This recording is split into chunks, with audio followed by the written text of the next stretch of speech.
पन्हाळा तालुक्यातील आकुर्डे इथले सरदार बापू पाटील यांचा पुतण्या विठ्ठल आनंदा पाटील यांनी खासगी सावकाराकडून होणाऱ्या त्रासाला आणि छळाला कंटाळून डिसेंबर 2023 मध्ये कळे इथल्या अशोक राजाराम पाटील या सावकाराविरोधात पोलीस अधीक्षकांकडे तक्रार दाखल केली होती। या तक्रारीच्या अनुषंगानं पोलीस अधीक्षकांनी संबंधित सावकाराविरोधात कारवाई केली।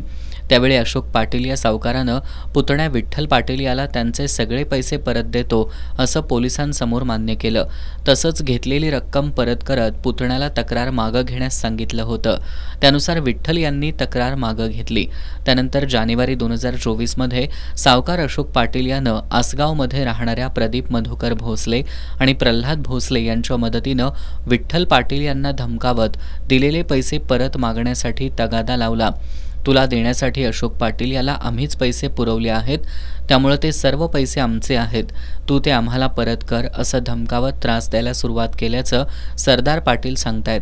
दरम्यान प्रल्हाद भोसले यानं विठ्ठल पाटील यांच्या 14 वर्षीय मुलगा पियुष पाटील याला शाळेतून घरी जात असताना आपल्या घरी नेऊन भीती घालण्याचा प्रयत्नही केल्याचा आरोप सरदार पाटील यांनी केला असून प्रदीप भोसले आणि प्रल्हाद भोसले यांनी धमकावत विठ्ठल पाटील यांच्याकडून वेळोवेळी कधी रोख स्वरूपात तर कधी ऑनलाईन स्वरूपात आपल्या खात्यावर पैसे घेतले असून याची चौकशी करून संबंधितावर कारवाई करावी अशी मागणी सरदार पाटील आणि कुटुंबियांनी केली आहे।